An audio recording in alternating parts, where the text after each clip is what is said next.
दोस्तों, आप लोगों ने ब्लैक होल्स के बारे में सुना होगा। ब्लैक होल्स हमारे यूनिवर्स में मौजूद बहुत ही मिस्टीरियस, बहुत ही स्ट्रॉन्ग ग्रेविटेशनल फोर्स वाले मैसिव ऑब्जेक्ट्स हैं, जिनके प्रभाव से कुछ नहीं बचता, फिर चाहे वो स्टार्स, प्लैनेट्स और लाइट ही क्यों ना हो। ब्लैक होल्स अपने रीजन में आने वाले सभी ऑब्जेक्ट और लाइट को भी अपनी स्ट्रॉन्ग ग्रेविटेशनल फोर्स से अपने अंदर खींच लेते हैं, जहां से कुछ भी बाहर नहीं निकल सकता।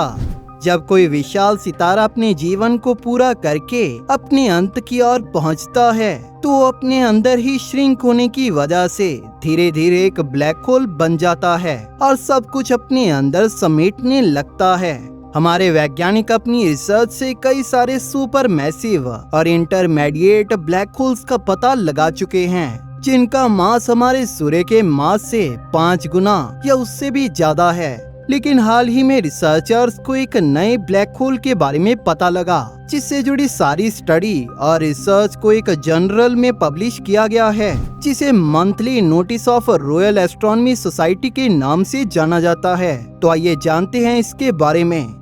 इस नए ब्लैक होल को द यूनिकॉर्न नाम दिया गया है और इसको द यूनिकॉर्न नाम देने के पीछे भी 2 कारण हैं। पहला, ये सबसे अलग टाइप का ब्लैक होल है और दूसरा, ये हमारी मिल्की वे गैलेक्सी के अंदर मोनोसिरस कॉन्स्टेलेशन में पाया गया है।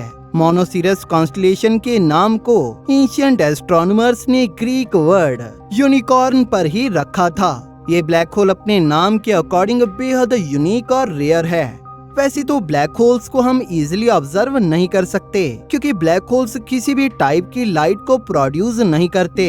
जितने भी ब्लैक होल्स अभी तक खोजे गए हैं, वो उनके कंपेनियन स्टार्स यानी पड़ोसी तारों की वजह से खोजे गए हैं। जब ये ब्लैक होल्स अपने कंपेनियन स्टार के मटेरियल को अपनी स्ट्रॉन्ग ग्रेविटेशनल फोर्स से खींचने लगते हैं, तो इनके ऐसा करने से एक एक्रेशन डिस्क का निर्माण होता है और इस प्रोसेस के दौरान तापमान भी बहुत ज्यादा बढ़ जाता है, जिससे एक्सरे रेडिएशन इमिट होने लगती हैं।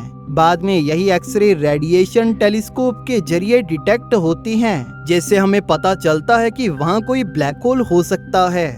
पर दी यूनिकॉर्न के खोजे जाने का तरीका थोड़ा अलग था, क्योंकि यूनिकॉर्न अब तक खोजा गया सबसे छोटा ब्लैक होल है, जिसका मास हमारे सूर्य के मास से सिर्फ 3 गुना ज्यादा है, जो कि अब तक खोजे गए सभी ब्लैक होल्स के कंपैरिजन में काफी कम है। यूनिकॉर्न अब तक हमारा सबसे नियरेस्ट और क्लोजेस्ट ब्लैक होल है, जो कि हमसे सिर्फ 1500 लाइट ईयर्स की दूरी पर है। हालांकि इससे पहले कई सारे ऐसे ब्लैक होल्स खोजे जा चुके हैं, जो हमसे लाखों करोड़ों लाइट ईयर्स की दूरी पर हैं। तो अब आपके मन में क्वेश्चन आ रहा होगा कि जब हमने लाखों करोड़ों लाइट ईयर्स दूर के ब्लैक होल्स को खोज निकाला है, तो अब तक हम अपने सबसे नजदीकी यूनिकॉर्न को क्यों खोज नहीं पाए थे।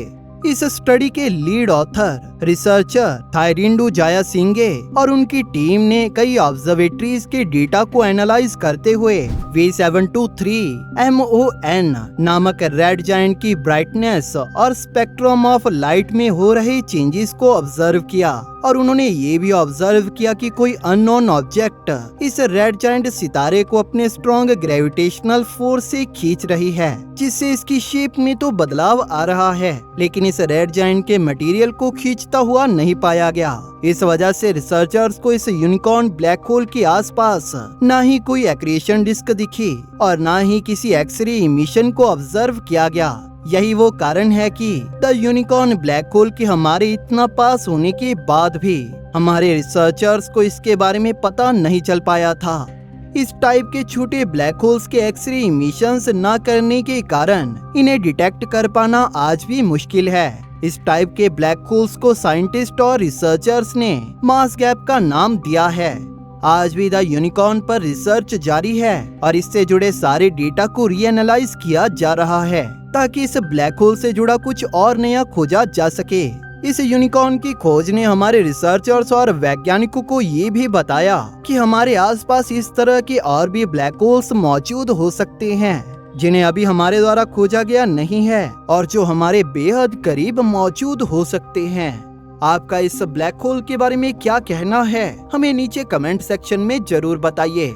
अगर आपको ये वीडियो पसंद आई तो इसे लाइक और शेयर जरूर करें और इसी तरह की वीडियोस देखने के लिए हमारे चैनल को सब्सक्राइब जरूर कर लें और बेल नोटिफिकेशन ऑन करना ना भूलें ताकि नई वीडियोस की नोटिफिकेशन आपको अपलोड होते ही मिल जाए। थैंक यू फॉर वॉचिंग दोस्तों, इस वीडियो को अंत तक देखने के लिए आप सभी का धन्यवाद।